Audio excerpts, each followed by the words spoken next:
Welcome, Japan. Hey, it's that time again for the Why Come Japan show. I'm your host, Mr. Radrey, where I interview creatives inside or outside Japan. And today I take you all the way to Sendai, or through computer screens through Sendai. Yes. Welcome to Sendai, ladies and gentlemen. This is a Sendai bookshelf. This is a paper screen in Sendai. This is a cup, which I've just discovered has a face on it. And it's absolutely terrifying. Look at that. Do you know who that is? Who is that?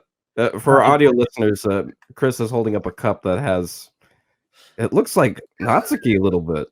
It looks like E.T. and Natsuki had a child. Love child? Yeah, basically for Christmas, some viewers sent me some gifts, and one of them was this mug. And I forgot that it's a mug that as you heat it, as it gets hot, a face appears in it. And a face of Natsuki has appeared quite by surprise, and it's horrible. Huh. No offense. It reminds me of, I don't know if you were here during that time, but like, you know how the UFO catcher machines, they always like change out the items inside of there?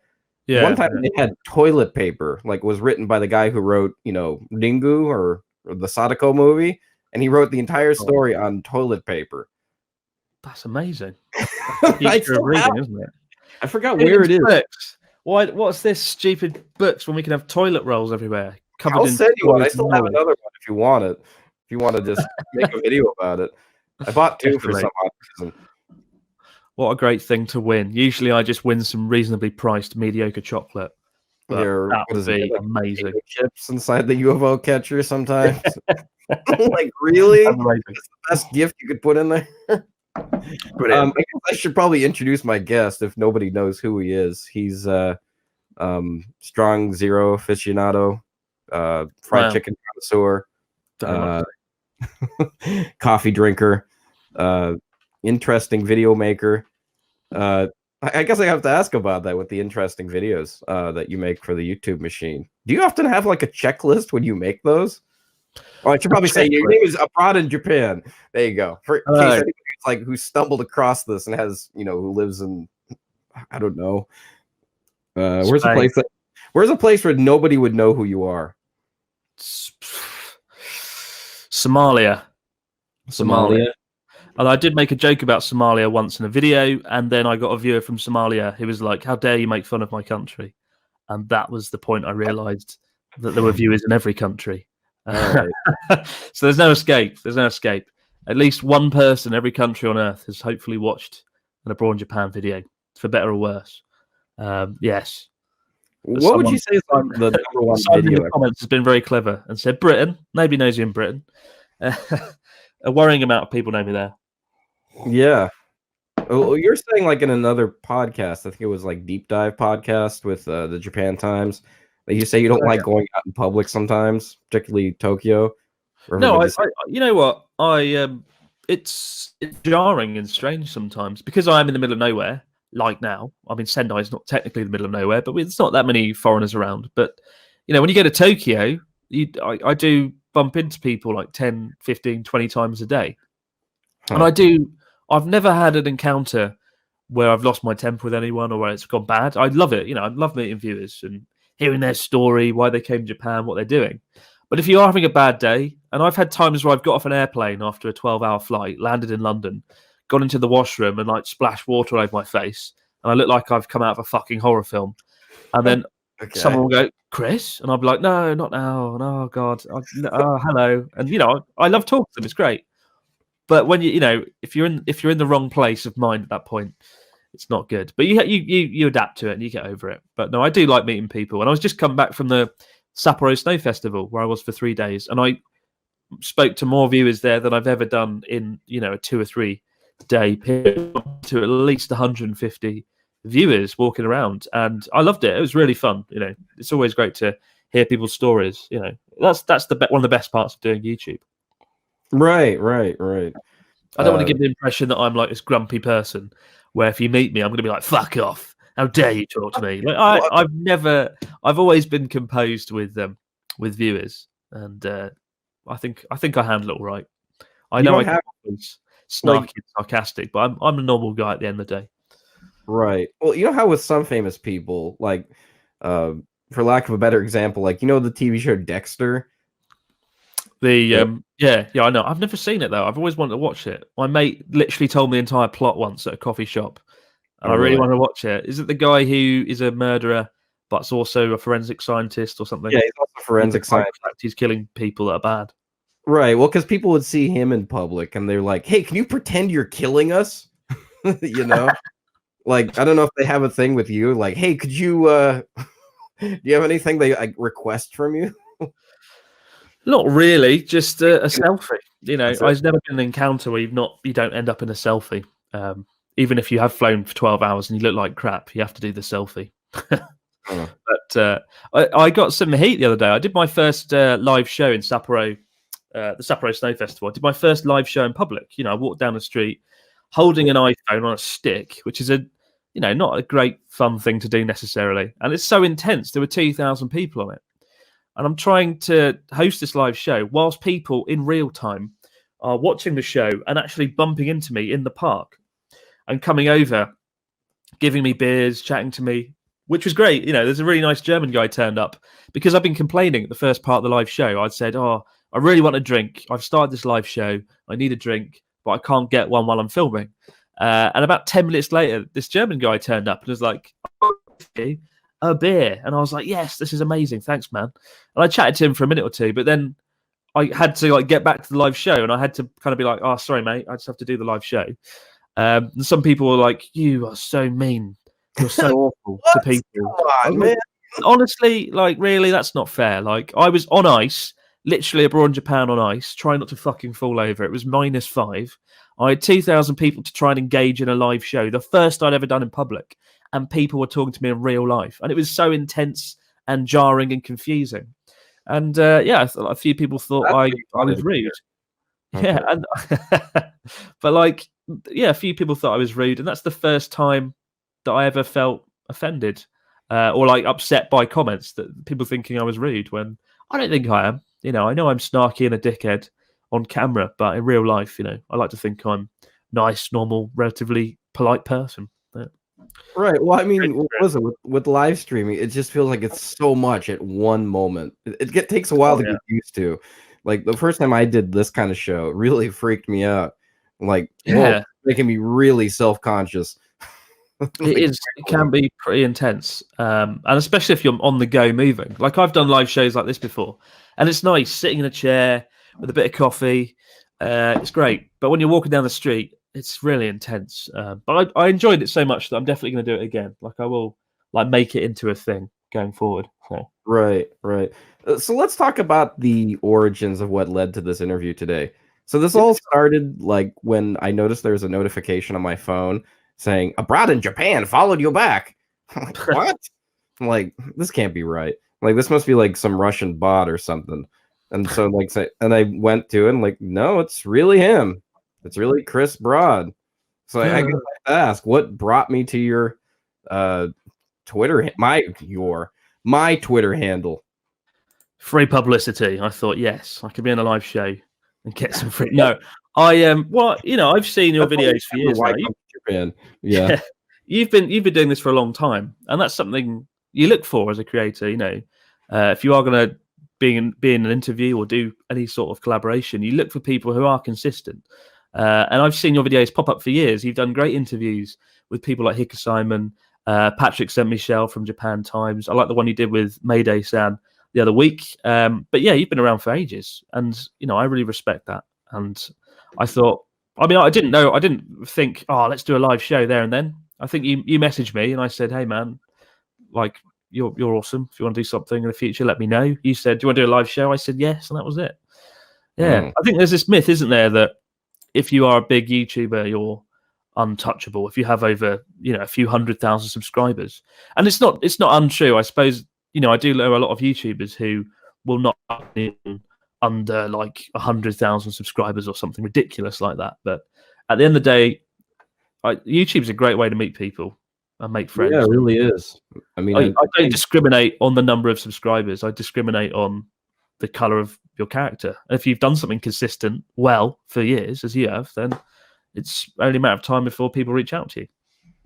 So right. yeah, I guess we're not going to be seeing you on Logan Paul's podcast anytime soon, right? Probably not. No. Yeah. I mean, I guess if you're going to judge people based on their character, that's Yeah. I don't think I want to be associated with him either. So, Well, no, I mean, I remember when he was in the Aokigahara forest, and I worried that he'd seen my Aokigahara forest before that because he said a line in his one that sounded identical to something I'd said in my one. I thought, oh God, did he watch my video in preparation for going to the forest? I was inspired by abroad in Japan to make this video. We'll never know. But after he did all the terrible stuff, filming the body in the woods and terrorizing half of Tokyo, I was on Japanese TV, Mezamashi Terebi, the biggest morning television show. They came to my apartment and interviewed me about what I think about Logan Paul. And it was really surreal. So I got something out of Logan Paul being a dickhead. And also that same week, literally, I think 2 or 3 days before Logan Paul did what he did, I released a video called 12 Things Not to Do in Japan. And that video went viral. It's now my biggest video with like 10 million views or something ridiculous. And like every other comment on that was, don't be Logan Paul, don't be Logan Paul. It was so lucky that video came out just before that happened. But it's a bad example. It's a good example of, how something terrible can be played, can work to your benefit, even if it was completely unplanned. But, so you had your viral moment, quote unquote. Yes. Well, I think it was mainly the topic of the video. It's one of those topics, isn't it, that always does well. What not to do in Japan. That's true. I think what's the name? Rachel and June has a video on that as well. I don't think there's a single creator that doesn't have a video about it somewhere in their history, apart from you, maybe. Yeah, I don't want to make J-vlogging content. Like, I'm long and hard about this, and I'm like, it just seems like I mean, I know this is your creme de la creme, or is that the right term? I don't know. It is the right term. This is your thing. Can I say that? I mean, every time someone calls me a J-vlogger, I'm instantly sick all over their face. I hate the fucking term J-vlog. Weren't you saying like you hate the word vlogger? Because I mean, right? I J-vlog. It puts you in a category that's been stained by the history of certain individuals who aren't good. I don't like it. I don't like to be put into a category of something. I'll admit that I'm a vlogger, I'm a video maker living in Japan. And also I don't like to see myself as a vlogger because I'm a snobby, terrible person. I always like to see myself as an aspiring filmmaker, right? Who's video kind of on the path towards doing something, a documentary filmmaker. To me, vlogs are a little bit lazy. But I don't know, I feel like the J-vlog, that term has been dragged through dirt over the years. There was once a blossoming community and it kind of fragmented and failed and went down the pan. Right. Well, it seems like a lot of people are starting to take it a little bit more seriously, because I remember when I first started doing it in 2009, actually the school you went and gave a lecture at, or a workshop, Temple University. I'm alumni at. And when I started doing it in 2009, people were saying stuff like, oh, he does this quirky thing called YouTube, and he makes the videos, and he talks to people. And like, no, nobody says that anymore. Everybody has different image of YouTube. Absolutely. I mean, I hate the word influencer. Somebody, if somebody calls me an influencer, I can't deal with that. That sounds horrible. I met someone who was an incredible photographer, and I said, what do you want to do? And I was expecting him to go, I want to do photography. I'm into my art. I'd like to do cinematography. He went, no, I want to be an influencer. And I said, don't say that. Why would you want to be it? Horrible, isn't it? That sounds so manipulative and shit. I just hate it. And don't be an influencer. There's nothing about that. What? It's just be something else. Be something more. Be a photographer. Be a filmmaker. Be a writer. Be an artist. Don't be an influencer. Don't want to be an influencer. I want to start an email service that sends viruses to people. There you go. All right. So usually when I go on vacation somewhere, I try to scour the internet for all things that I want to do. Like I end up on websites like TripAdvisor and the like, and they all include like the same categories to do or see, or hotels to stay at, or things to eat and such. And I was looking at, some of your popular uploads, and they seem to be like perfect video companions to a lot of these categories. Was this like intentional, or were they just topics you really, really wanted to talk about? I mean, do you have any videos in mind that you're talking about that I've done there? I mean, I don't really. I mean, my dream, there was a point once upon a time where I like the idea of having a big map of Japan, right? And you could look at that map and every single part of that map would have at least one video from the Abroad in Japan channel where you could click on it and you could watch it and you could see it. And the reason I wanted that was because when I came, 2012, a few years after yourself, there wasn't a lot on YouTube about Japan. There were a few vloggers like Tokyo Kuni, who you of course interviewed, but there wasn't really much going on. And certainly where I was going in Yamagata Prefecture, I remember typing that in, looking for information, and the only thing I saw was Yamagata has cherries, and I was like, oh, brilliant. Did you try to look for Japanese around the world? I didn't know Japanese at the time. It was all just English. And Lonely Planet and all the other guidebooks didn't bother covering Tohoku, North Japan at all. It was just not on the map, apart from cherries. Like there was a whole, you'd have a whole guidebook about Japan, and about 30% of it would be Kyoto, 40% of it would be Tokyo, and the other 30% of it would just be everywhere else in between. But it was very rarely the north. And I thought, it would be quite fun to be able to build up this portfolio of videos where you could see pretty much any corner of Japan. And I'm actually rolling out a website in a few weeks. It's still undergoing a few things, bits and pieces. But on that website, which is just a kind of a place where you can see all the Abroad in Japan videos, there is a map. And on that map, it's covered in all the dots where you can see all the videos. And that feels like my dream has kind of been realized in one way or another. So I'm quite excited about that coming out. And yeah, I guess that's the main reason though. So the motivation was basically like, I wonder what this place looks like and what I can learn. Effectively. I mean, yeah, definitely. I'm someone who always looks at a mountain and thinks, that's cool. What's the other side of that? I want to know. I want to go there. I want to drive. So I've been lucky. I've visited at least, how many? There's 47 prefectures in Japan, I think, 47. And I've visited about 39 of them. So I think I've got 7 or 8 left to go. But yeah, I've been very lucky to see a lot of Japan, and it's kind of fun to take people along for the journey as a vlogger and as a filmmaker. Yeah. Right. I remember one of your videos where you were saying, like, I can't remember exactly. I think it was like a listicle video that you made, but it like one of them was like the things that you love about Japan. And one of them is like sometimes you visit these places in Japan and then you discover something. You're like, what is that? And and it just completely fascinates you. Well, yeah, I feel like a lot of people coming to Japan, they come for 2 weeks. Unfortunately, you do the same things, right? You go to Tokyo, Kyoto, Osaka. You go to the temple, you take a photo in front of the temple and go, yeah. And there's a crowd of 1 million people and you don't really feel anything other than, wow, it's Japan. But you don't feel anything here. But out here in the countryside where I live, you can hop in a car, fuck off into the mountains, find your own temple, and there'll be like one person there and you can feel something. You can sit in silence on a bench on the mountainside with a beautiful view and a temple, and you can reflect and think and feel something in a way that most tourists don't get to do. And so that's another reason I do the videos out in the countryside. We can try and pull people out. We can get them going off the beaten path and trying something new, because the best holidays are where you experience something profound, not just being dragged through Tokyo, riding the Ginza line between Shibuya and Akasaka backwards and forwards over and over. Sorry, Asaka. Right. Oh. So I'm a bit curious, like when you approach a subject that you're really interested in, like what kind of forms of storytelling do you like apply to your videos in general? Because I noticed like with your last video, the drifting one, there's a what is it? There's a drone shot. There's a reaction shot of you in the car. Obviously, that's like a GoPro or something, right? Yeah. Well, actually, no. In the car, it was a nightmare. I was filming. Most people use a GoPro, right? So we're drifting at 160 kilometers per hour around this track. First time I've ever done anything like that. I didn't know how to film it, and I stupidly didn't bring a GoPro. So I've got my big camera like on a little tripod. I'm trying to hold it as the car's going all over the place, and I'm holding it so hard, and it's still going like this. But luckily, we had a drone going as well, and I could intercut it with that.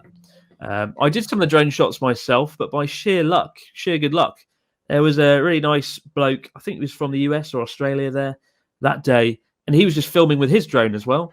And he was filming my laps. And then afterwards, I paid him some money and he gave me the footage. So that was really lucky. Wow. Otherwise, I don't know how that would have looked. I don't know how I would have cut it together. But yeah. No, as for me, I do try and look for a narrative. You do want to have some sort of narrative in any video, right? There needs to be a beginning, middle, and an end. And there has to be some sort of structure to make it work. Who would you say has like kind of really inspired you, like, or helped you like make like the direction of your videos? Like, Well, I wrote the question here was, shit, which one is it? It's one of them here. Like, what was like? I know this is like the shitty interview question you ask. Like, you go, "Who was somebody that influenced you to make your videos?" I mean, I don't really have any influences that are from YouTube itself. They're usually, you know, British TV and stuff. I like Top Gear. That probably influenced my editing style on the recent drifting Top video. Gear, okay. Top Gear. One of my favourite shows was Screen Wipe in the UK by Charlie Brooker, and he's a great critic and satirist. And he actually wrote Black Mirror. He's the writer behind all of Black Mirror. But before that, I'm a big Black Mirror fan. Yeah, I mean, before that, he used to just sit on a sofa and take the piss out of TV and films, and I loved that. So my influences all come from television. They don't come from YouTube. I don't really watch a lot of YouTube myself. I never really got into it. Like I said, I'm a bit of a snobby person. I can't really watch a vlog unless there is some degree of editing, because a lot of vlogs are kind of spontaneous, right? They're in real life vlogging. You walk down the street, you film what you're doing. I can see why people like that, but it's never really appealed to me. I don't know. I feel like time's limited, and the only videos I watch are the ones that have had, you know, that have been kind of scripted out and planned in advance. So I don't feel like I'm wasting my time. It's kind of Richard. Was it Richard? What's his name? Attenberg. I get this kind of feel to it. Yeah, very much so to a lot of your kind of the Abroad in Japan channel videos. I'll take that's a great compliment. I'll have that. Okay, all right. Yeah, I like some of his stuff as well. I mean, it's kind of like where he's a character in the show.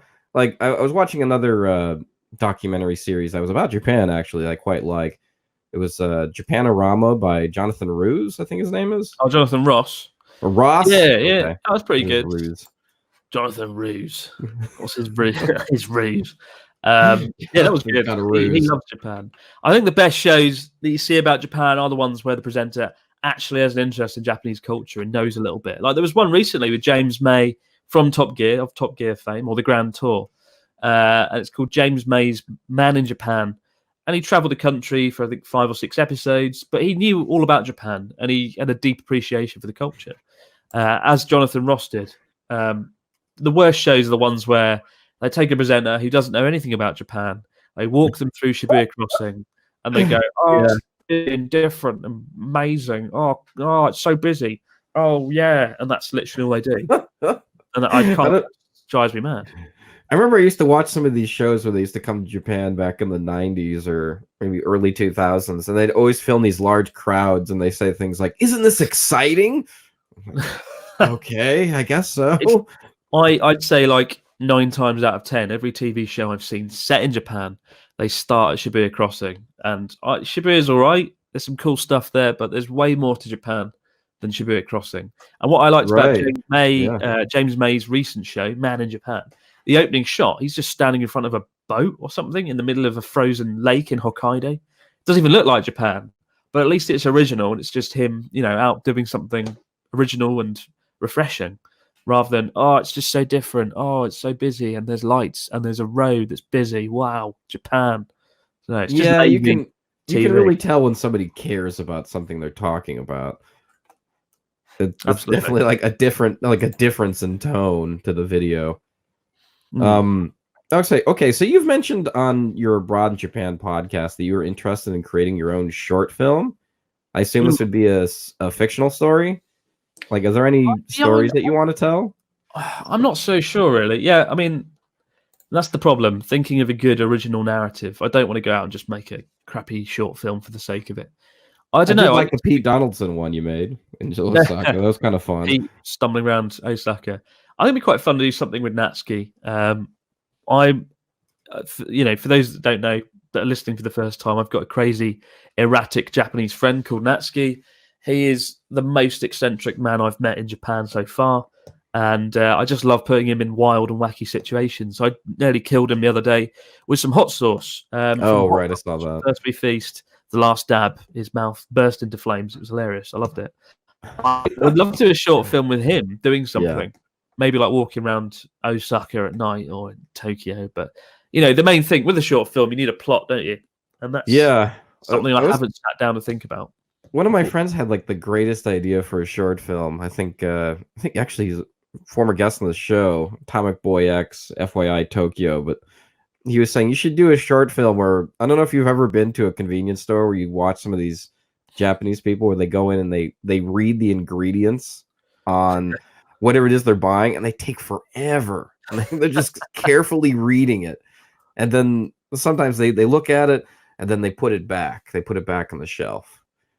And then they come back 5 minutes later, they pick it back up again. They start looking at it again. And I'm like thinking, what is their inner monologue saying to them right now? Like are they saying something like, how would I look eating this? Would my wife feel bad if I was eating Yeah, I mean, what would the narrative be? Just them just walking through looking at some chocolates, going, sugar, 20% content. Yeah, I don't know what you can do with that, but that'd be a fun little sketch. Definitely. That's the only like kind of a short film I guess I could think of that would work. I think I've had other ideas for short films because I have some filmmaking buddies and filmmaking friends. So it's the hardest part of making a film, I think, or doing anything. Thinking up an original story with a plot twist that is rewarding at the end of it. Especially if you've got a short film where it's only between 5 to 20 minutes. You've got to cram something in. I've not yet succeeded in thinking up something good. Hopefully, if someone in the live comments watching this can give us ideas, let us know. Give us some ideas. Give me an idea that I can steal. Speaking of things that aren't your normal content, like the short film, have you ever felt like doing something completely off-brand? Like that's not something you normally do? What would your definition of off-brand be? I don't know. You review Japanese films, or you do an ASMR channel, or well, I mean, we did. That's what. So I. It's a good question. I suppose. You start doing mukbang or something. The Abroad Japan channel is very defined, isn't it? It's just me in Japan doing stuff. That's why I set up a second channel a few years ago, which I've started getting it back and up and running recently. And the second channel, Abroad Perspective, that's where I stick more spontaneous experimental videos. Like I did do an ASMR video with Natsuki. Right. Did an ASMR video. He sat down and he read out a list of 20 famous people he'd want to go with on a picnic. But he fucked up all the names. So it was written down like Hugh Jackman, and he went to the microphone and went Hugh Jackson, and like just screwed up all the names in ways that I can comprehend. Oh boy. I think he read out James Bond 007 as James Bond 007, things like that, and I like that. And I did another one so I try and experiment on that channel and do things I wouldn't normally do. I did another one where it's just me sitting the other side of a room in a traditional Japanese inn. I'm just sitting alone on the far side of the room, but I'm wearing a radio mic so I can talk. So you can hear me really clearly.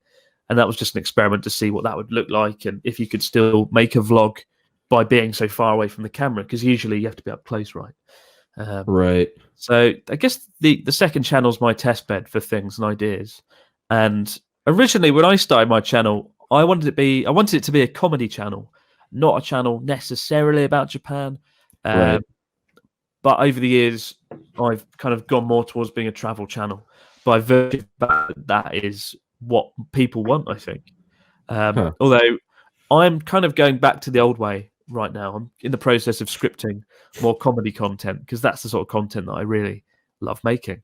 Originally I was just abroad in Japan. I was just a guy living in Japan, but the brand is so synonymous with all things Japan now that feels I'm less a part of it in many ways. So I need to sort that out. Basically. Wouldn't you argue that that's what people want to see more of Japan? And I mean, people have often told me this. They say, well, they want to see more of Japan and less of you. Not you particularly. I'm just saying me as like a creator, Yeah. Well, I've worked that out. It's taken me a long time to work that out. But yeah, I think what people want is just me in a room talking about things. Those videos always do much better. They get way more likes and they do better. at the same time, it would be a bit limiting, right? You want to go out, you want to do new things. I like to experience new stuff. So I'm trying to get the balance right from now on. So the next video I've got coming out is just me sitting here talking about my time as a teacher in Japan, all the bad shit that happened. And I think it's quite a fun video. It's one of the funniest videos I've probably made in a long time. And then after that, I've got a travel video. And then after that, I'm going to make another one, just me sitting in the room talking about weird Japanese English, like Japanese weird English marketing. So I'm going to try and get the balance more this year. Right. It's important to get that. But I think you're right, though. People do want to see the creator more. Depends on the channel, though. Certain channels do it better without the presenter. Huh. Well, let me ask you this. Is there anything that you consider to be like Japan content that's evergreen?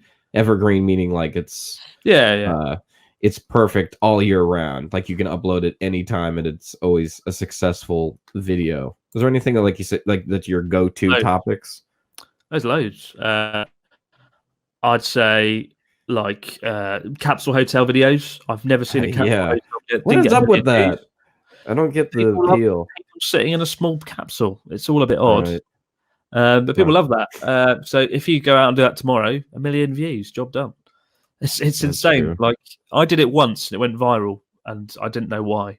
But like every creator I've seen that's done a capsule hotel video always gets 1 million views. Second, I'd say love hotel videos. They always do well. I've done 2. They've both gone viral, both got millions of views, as have all the other creators I know.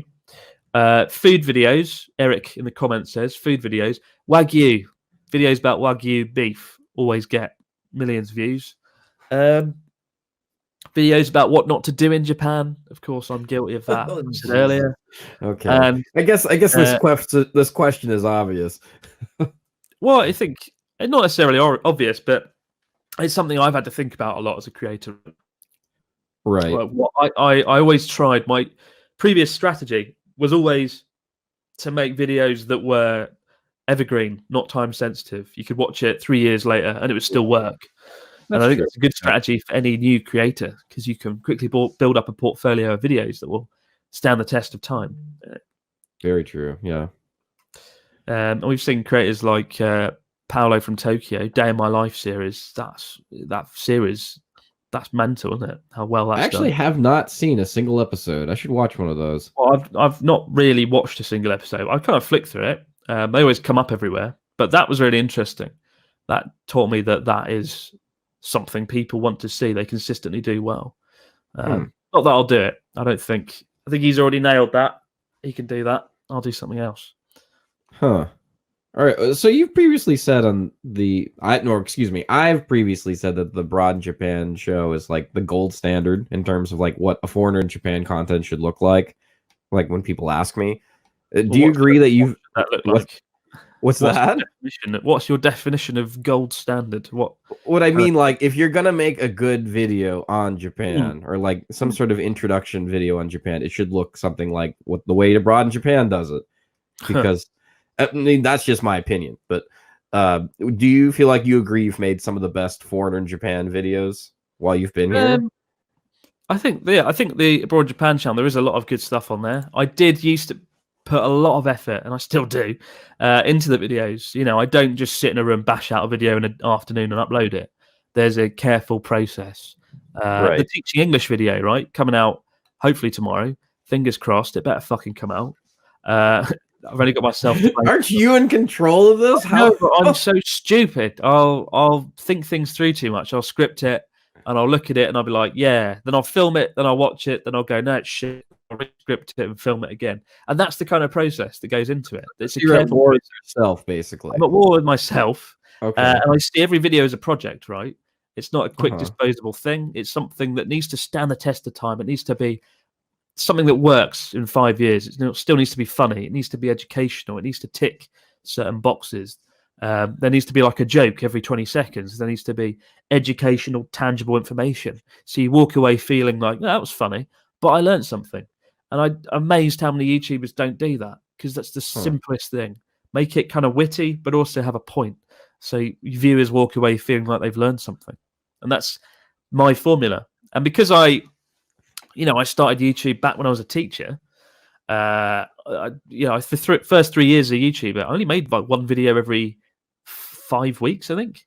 Right. Just by virtue, I was busy teaching English to students that didn't want to learn English, and I had no choice but to take videos that would be good, because if I made just quick rubbish videos, then I'd just get lost, and they wouldn't do well. They wouldn't work against other YouTube channels. The thing that I had, the USP, unique selling point of abroad in Japan, was that all the videos were well edited, because they had to be to succeed and stand out, really. Yeah. Right. What you used to be a jet, and you were I used to be an jet. airplane. I'd fly around. Used to be an airplane. Yes. Word to the wise, folks. You heard it here. Definitely. Was it Japan exchange teacher? Is it what's that stand for again? I don't even remember. Japan exchange teaching program. Japan exchange teacher program thing. And so you used to be part of Jet, and you were, I want to say stationed. I don't think that's the right word. You were placed. You were placed up in Sendai, right? No, I was based in Yamagata, which is the. Oh, that's right, Yamagata. That's right. West Coast. Yeah. Okay. Yeah. All right. And I was going to ask you, so at what point did you start to realize, like, hey, I can quit this English job and I can start doing YouTube full time? Was there any moment, or like, finally? Because that's what I would say. Well, I think I never expected YouTube to really take off for me. I didn't think it would. Right. Well, I don't think anybody does, really. No, I guess not. It's quite a weird thing to experience. But I remember when I said to myself in the second year, when I had, I think I had about 10, 15, 20,000 subscribers in my second year. And I said, if I get 100,000 subscribers, 100,000, then that is the point where you could legitimately consider doing it as a full-time thing. Because with that number of viewers or that audience, you can either get the ad revenue or get sponsors in place that could, get the income in to live off. So once it hit 100,000, I was like, right, yeah, I'm going to do it. I decided to quit my job as a teacher by my third year, because I felt like I'd hit the ceiling as a teacher. I felt like I'd done everything I could, and I wanted to move on, and I wanted to still live in Japan, but I didn't want to do it by I didn't want to be manacled to Yamagata, manacled to the role of being a teacher. I wanted to go off and be a YouTuber. But yeah, 100,000 subscribers. And I would say that to anybody, even today. Once you've got 100,000 subscribers, then you can consider doing YouTube full time. It's not easy by that point, by any standards. So you're kind of taking a risk there, almost. It was risky. I'd be I would have been stupid not to. How much would I have beaten myself up if I'd have said, "Oh, I got 100,000, but that's not enough. Better go back to the UK now and eat some fish and chips," and then give up. Like I was like, "No, I'm gonna." I came back to Japan on a gap year, not a gap year. What do you call it? A working holiday. Right. So I finished my teaching job. I came back on a working holiday, and that was my year in 2016. And I had to take out a big bank loan because I had no money.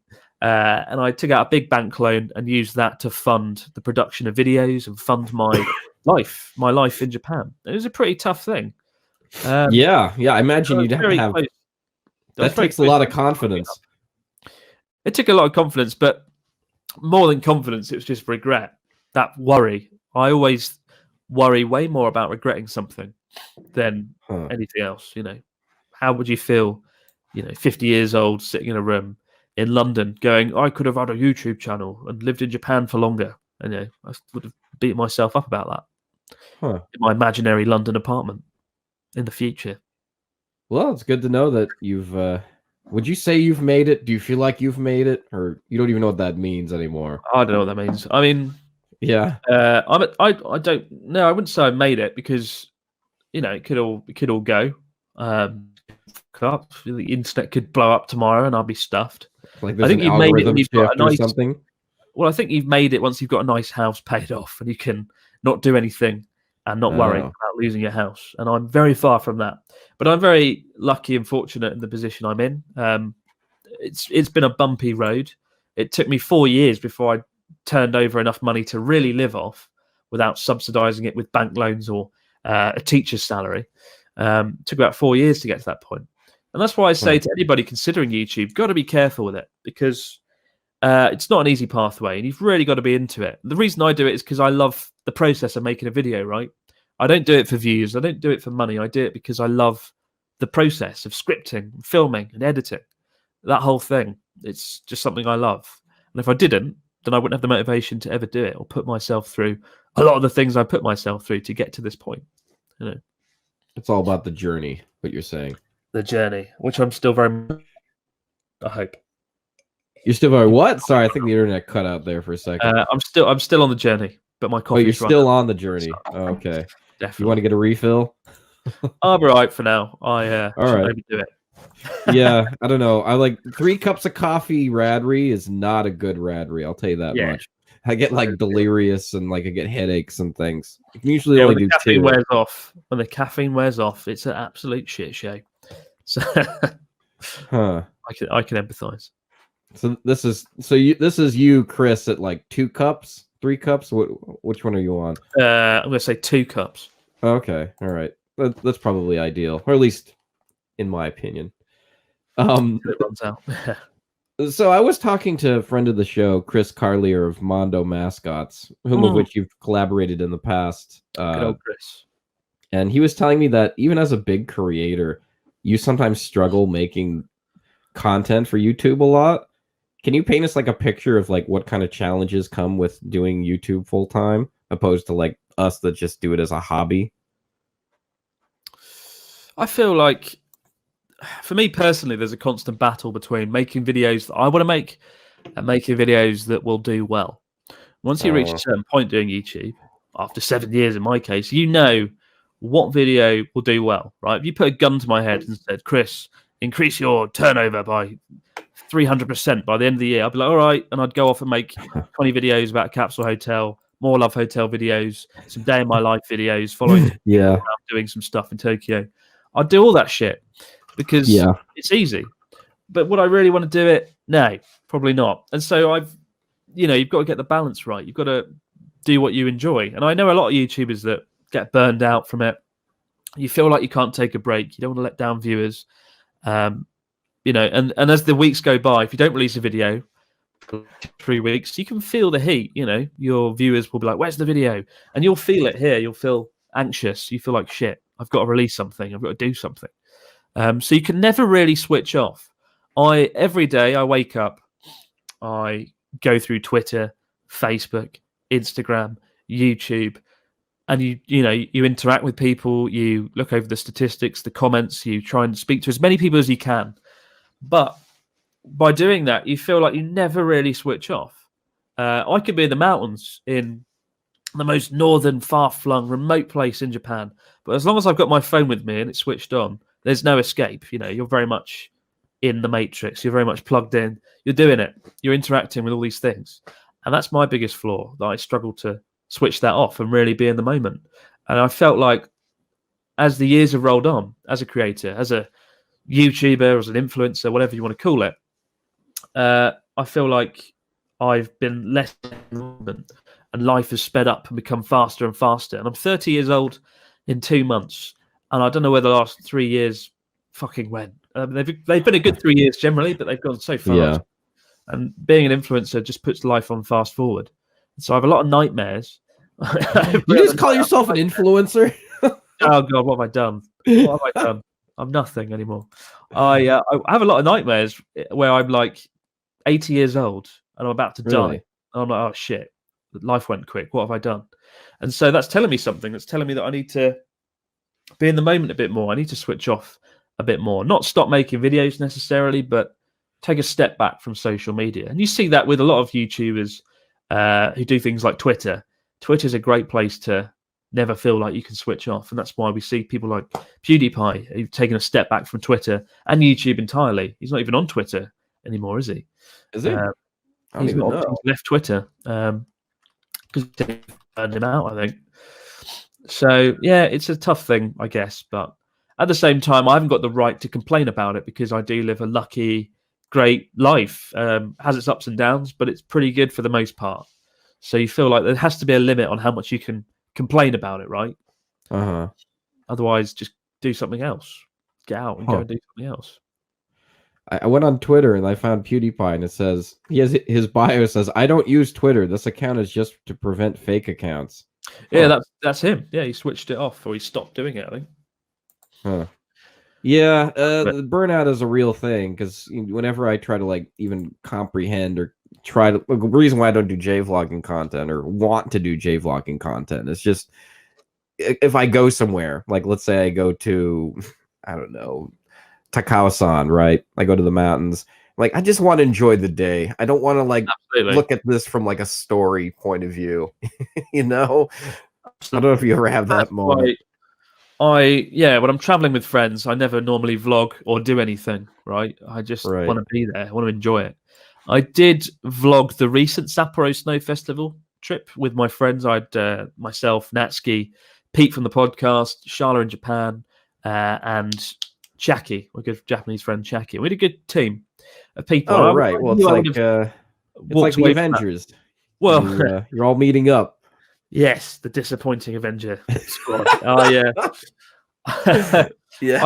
I would have beaten myself up if I hadn't filmed that though, because there's so many good friends there, so many great people. It would have been a shame not to have done it. So I did vlog that, and it didn't get in the way because I used a GoPro for once rather than my big camera with the microphone, all the equipment. I literally took out a GoPro on a stick and just filmed it, and it was so much more relaxing and dynamic. And I didn't try to overthink it, and that'll be going on my second channel because it's not this meticulous work of art that's been scripted and planned. It's just very it's filmed, and it's a vlog. Right. What the second channel's for, you know? Right. Yeah, you're right. It's hard to switch off, and I don't disagree. When you're a vlogger, you know you can't. It's a difficult thing to just say no. I'm not going to film it. I'm just going to enjoy it. Right. Okay, so I want to talk a little bit about Natsuki. Your I hope you don't mind me saying this. Is he kind of like your Japanese sidekick? He is. He's right here, isn't he? Got Is he? This drawing somebody did. A viewer. He came to an event, like a meetup event in February last year. They drew this, and you can see Natsuki with the balloons, Ryotaro in a cloud, and me with my hands in my pocket there. Yeah, Natsuki is a sidekick. He's like your Chewbacca or something. He is my Chewbacca. And you're Han Solo. Because when Natsuki's drunk, he sounds like Chewbacca. And he's drunk. I don't know. I'm just trying to think because it's like when you speak to somebody in English. Like I can imagine you talking to Natsuki in English and he'd understand, but maybe he'd speak back to you in Japanese. You know how like Chewbacca always speaks some Wookiee language. That's a good comparison. I like that. From now on, he will be Chewbacca. I guess he is. Yeah, it's good. Like if it was just about me, I think one of my favorite things about doing this is that I've been able to take Natsuki along for the ride. You know, he's just a guy who works and lives in a very rural place where the internet, I don't even know if the internet's been invented, sorry, in that part of Japan yet. And yet he's been seen by millions of people because he's been on the channel and he's come along for the journey for the last 6 years now. Right. I live vicariously through Natsuki's reactions to things, through the way he deals with life. So, yeah, I guess he's a sidekick, but he's a big part of the channel. Right. You were saying on your podcast that you want to make Natsuki famous, right? Yeah, it's been an aim for years. You know, I said to Natsuki, 4 or 5 years ago, we used to go out every Thursday for yakitori grilled chicken. It was amazing. It was the highlight of the week. We'd go to this little yakitori shop, and we'd sit and eat and drink for 3 hours and talk about life and our future dreams and YouTube. And I always said to him, "Don't worry, we're going to make you famous one day. We're going to do it." And I've tried. I've done what I could.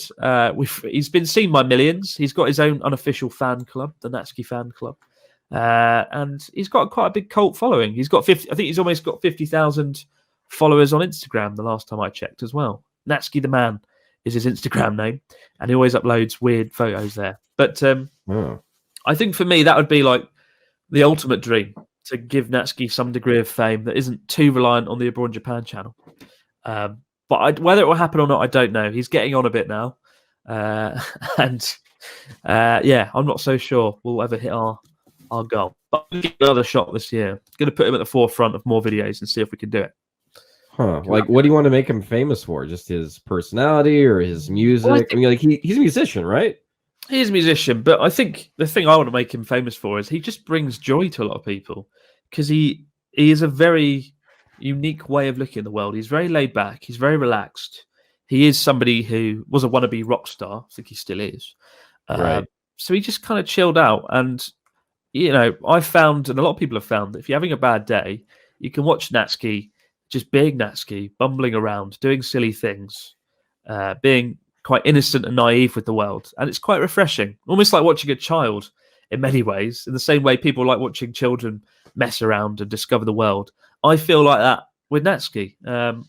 So, yeah, I just find him relaxing to watch. And so I think the world could benefit from that. When the world's all falling apart and everyone's got coronavirus or coronavirus, however it's fucking there'll be Natsuki having a drink, having a laugh, and we can all watch him and all cheer up before we die of coronavirus.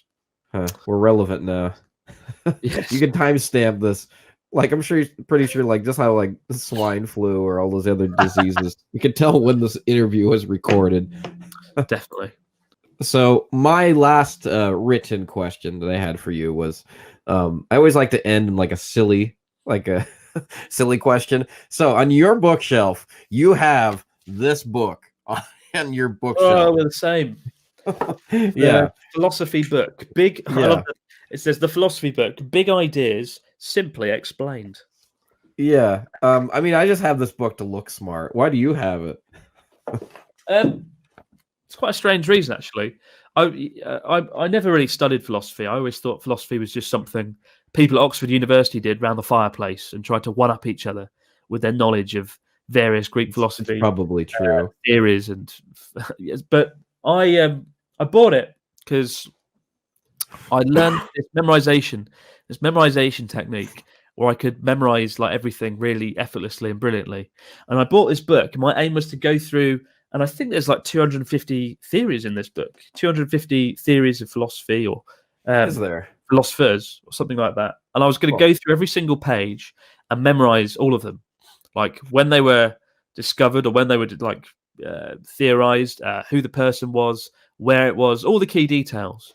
And you know what? I made it about 20 pages in, and I could recall them from memory. Okay. What did Plato do? What did Plato do? I could bash out the facts. But then I gave up, and that was the end of that. Right. Well, I mean, the story of there's not that many careers in philosophy, so I think you're fine. No, but I find philosophy is a great tool for practical application. I had a tough time as a teacher in my second year. I guess I had like a little crisis for a few months. I didn't know what I was doing in Japan for some reason. I didn't know why I was teaching English. I had this moment of, what the fuck am I doing? And there's not a lot you can really do in that situation. I didn't want to tell my friends about it. I didn't want to go to a doctor or a counselor or anything like that. So I just bought some books on philosophy. And I suppose if you're an atheist like I am, you don't really have a framework for life. You don't have anything to fall back on. So I tried to dive into philosophy and try to reset my way of thinking. And after about 2 or 3 months of study, it did work. And that book was actually useless. Didn't help me at all. It just looked cool and you have it there. Yeah, it looks good, but it didn't really help me. But I did get some other good books on philosophy that did help. And philosophy is a great way to work out who you recommend. Build a roadmap. What's my favorite book called? There's a great book. That one you love. What's that thing called? There's a great book called Philosophy for Life, which talks about applying philosophy practically, as you would a bandage to a wound. There's The Obstacle is the Way by Ryan Holiday. That's an incredible book, and it draws upon Greek Stoic philosophy. Obstacle is the way, because I think most of us, when we've got a problem in life, we dwell on the problem rather than the solution, and you shouldn't do that. If anything gets in your way, try and work out how to get around it rather than getting depressed about the problem itself. And that's the entire book summarized in a sentence. But it's a great book. Obstacle is the Way, Ryan Holiday. I give it to anyone who's having a bad week or having a bad time. All right then. Well, we have some questions from Reddit, because I made a subreddit to ask questions, and there was another question in the chat here. Where'd that go? I don't know if anybody sent other questions. Where'd that go? me find that. It was something about Yamagata. Okay, there. Cathal Zane. I'm not sure if I'm pronouncing that name right. Right. Kaisiri. Please correct my pronunciation. What is there to do in Yamagata? Eat Anything? cherries. Eat cherries, really? That's it? Eat cherries. No, there's loads to do. Yonezawa has some amazing hot springs and some of the best Wagyu beef in Japan. Okay. You can get there by bullet train from Tokyo in about 2.5 hours, 2 hours maybe. Yamadera, one of the most beautiful temples in North Japan. It looks like the place from Batman Bruce Wayne trains in Bhutan. You know the temple that he burns down? Spoilers. Right. It looks a bit like that, so I like that. There's Mount Chokai, the tallest mountain volcano in North Japan. Amazing climb. I've climbed it twice, and it's way more fun than Mount Fuji. And Ginzan Hot Springs, a beautiful hot spring drenched in snow. It's one of the most snowy places in the country. I love it. There's no hot spring quite like it or quite as picturesque. So there's lots of stuff to do in Yamagata. And of course, cherries. Eat lots of cherries. So if I learned anything, it's go there for the cherries. Go there for cherries and the winter. Beautiful. All right. What is it? Feemly from the subreddit asks, when is Risotto gonna get his own? Did I read that right? His name is Rotaro, right? How did he get that name? Somebody referred to him as risotto once, like a risotto, and it's stuck ever since. Begrudgingly, just run with that basically, and now he's risotto. I love it. I see. They're asking, when does he get his own cooking show? When hell freezes over. They said it was a joke. They said, what? It won't be happening. It won't be happening. Okay. Anytime soon. He likes to cook, right? Or is that not true? I've never seen him cook. I don't think he can cook in his life. I don't think I've ever seen him cook in his life. Okay. I saw him try to brew some sake once, and all he did was blow up the bottle because he overfilled it with sake. Damn. Okay. He goes on to say, Feemly says, oh, seriously though, when did Japan stop being this foreign country and actually feel like home? I would say second year for me. When in my first year, it was rubbish. Because I didn't know Japanese, I was a bit shy and awkward, and I didn't really get much out of it. I just sat in my apartment in my free time and studied like a maniac. But in my second year, because I knew some Japanese, I had more confidence. I started meeting people like Natsuki. At that time, I got a Japanese girlfriend, and that kind of integrated me into the culture more. But I just started networking more, and I kind of transitioned from feeling like a tourist to being a part of the community by volunteering and getting out and about. And I think that's the main thing. Most people, or a lot of people I know in Tokyo, do get depressed because they just contain themselves in their apartment or keep to themselves. And it can be difficult in the cities in Japan to meet people. Everybody knows it's difficult. But luckily in the countryside, because you are a rarity, people take advantage of that. And once I got out and about and started volunteering, people were like, yeah, Chris, come to this event, come to this, come to that. I remember in my last week, in my third year, there was a local newspaper for the region, and I opened it, and I was on every single page for the first 5 pages for doing something different. Like I'd run an event at an international centre. I'd won a speech contest on the second page. The third page was about some volunteering I'd done at my school. And that was like, wow, this is mental. Not even I realised I'd got so stuck into the neighbourhood and got so stuck into the local area. So to people who don't feel like they are a part of Japan, I would say you have to make Japanese friends to bring you in to the culture a bit more. And you have to make an effort yourself. You have to get out there and network rather than just sit in a room. And that's the main advice I have. And make YouTube videos. I'm making YouTube videos. Do that. The Kaito Kid 1205 asks, I assume you probably never have been a teacher in the UK, but could you compare the teaching routine in Japan and the UK? Which one has more benefits and which one is more time consuming? Which one would you recommend? A 5-part question. Thank you, Kaito Kid. Well, you know what? I'd say the Japanese education system prepares students for Japan very well indeed, right? They come out, they're well disciplined, they stand in line, they're collectivists, they're a group. It does rob you of your individuality, it does rob you of your creativity a bit. if I had a kid, which I probably won't, I would never want to put them through Japan's education system because it would just take their dreams and just put them in a blender.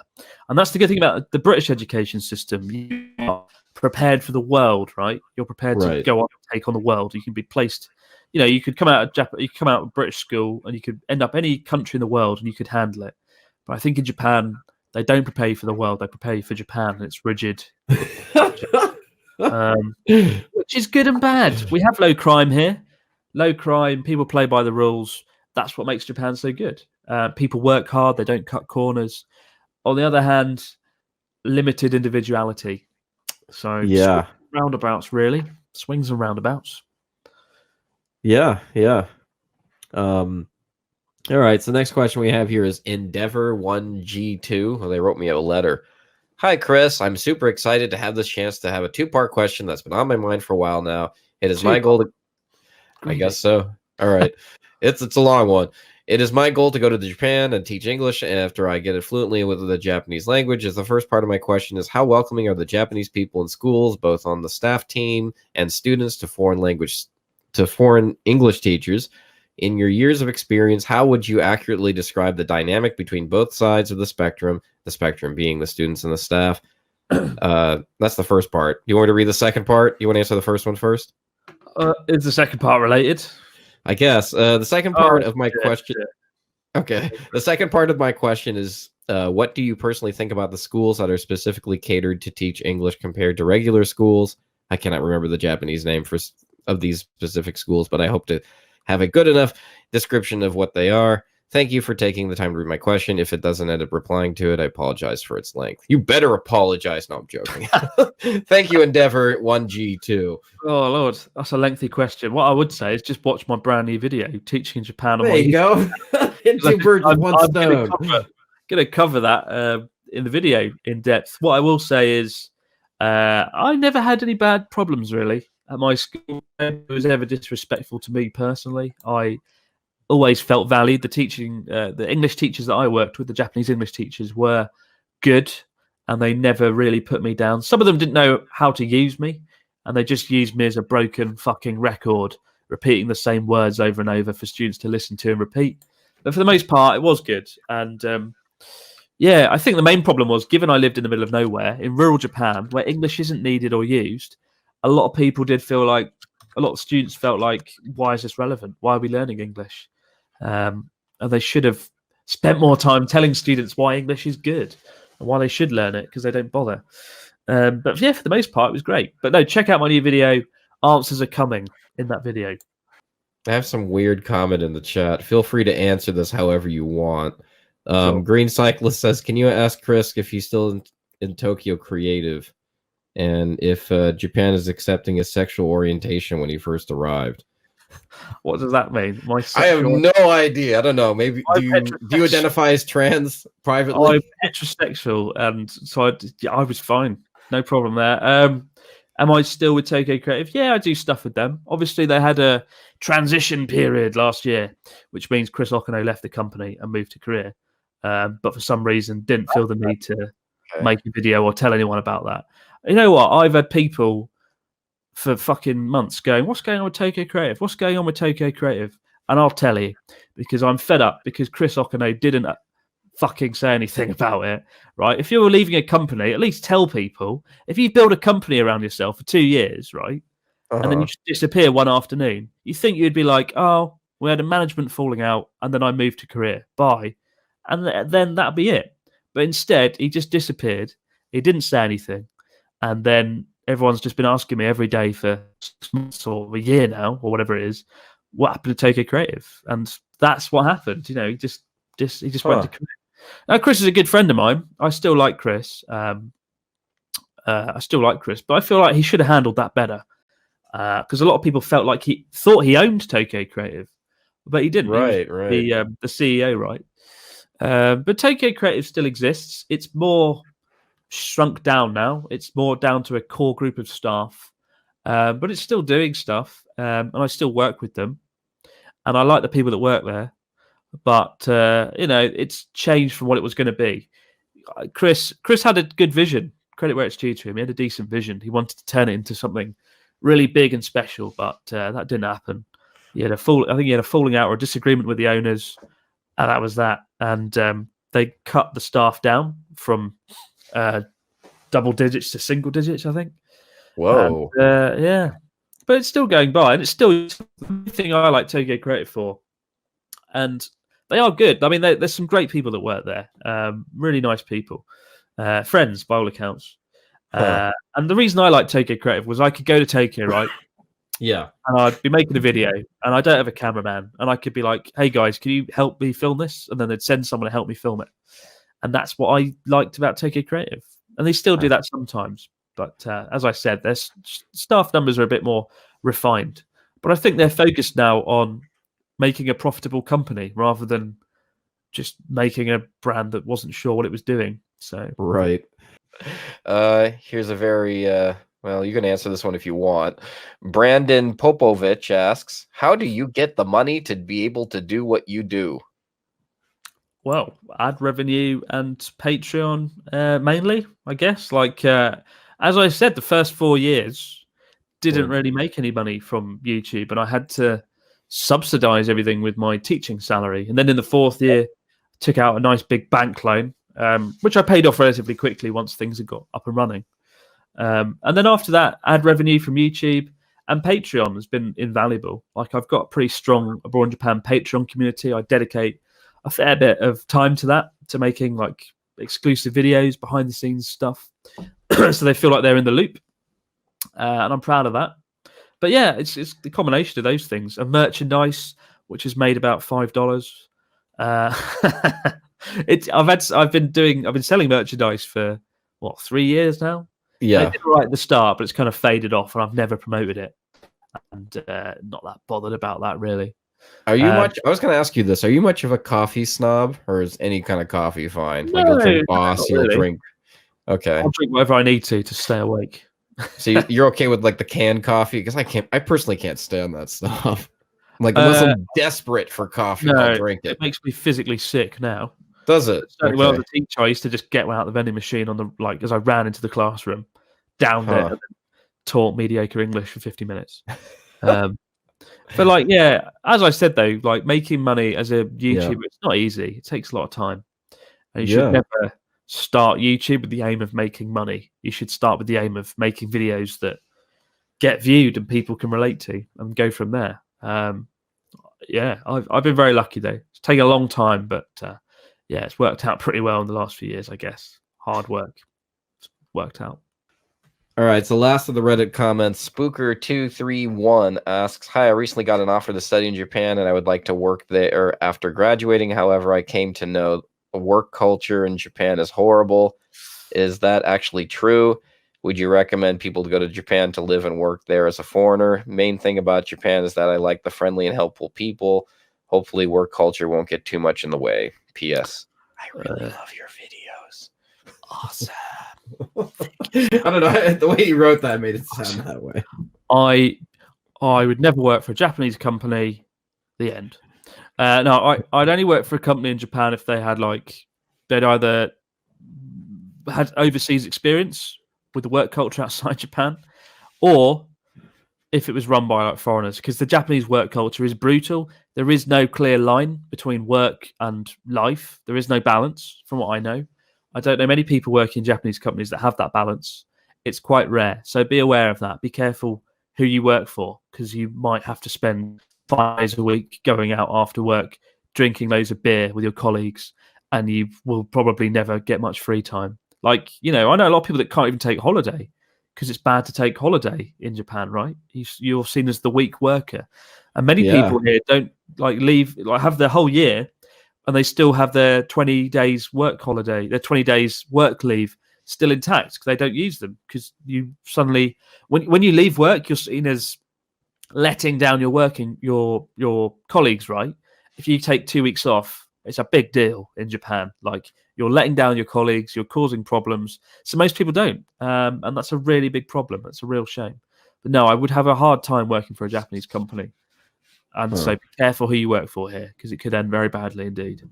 Yeah, I can second that. Be careful who you work for here. But who you work English, for now is all right, right? You're okay now, aren't you?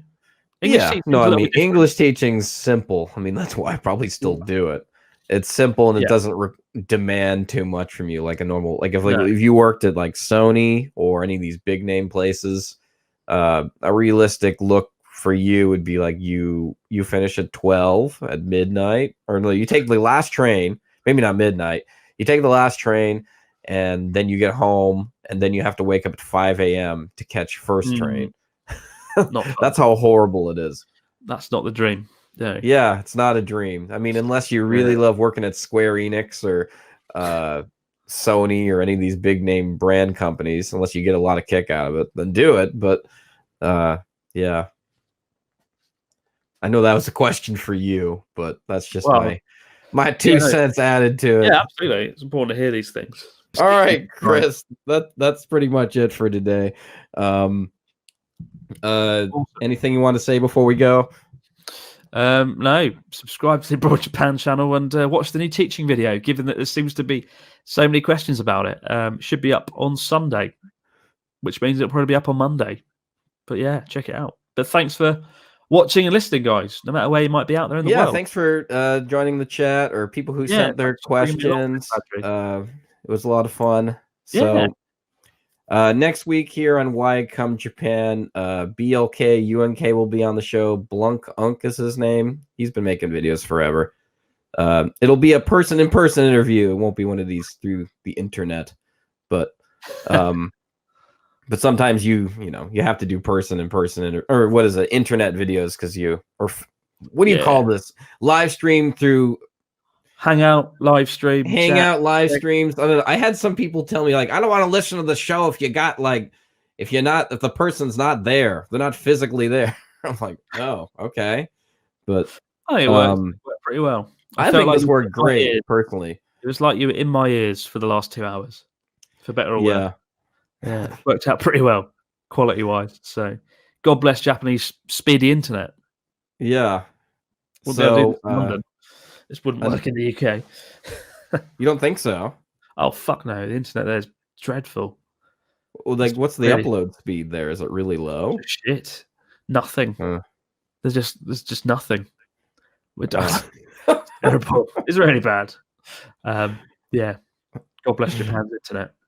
All right. So, yeah. Until then, I'm Radrey and I'm Chris. Have a good one. Bye. Have a great morning, afternoon, night, whenever you're listening to this. Bye.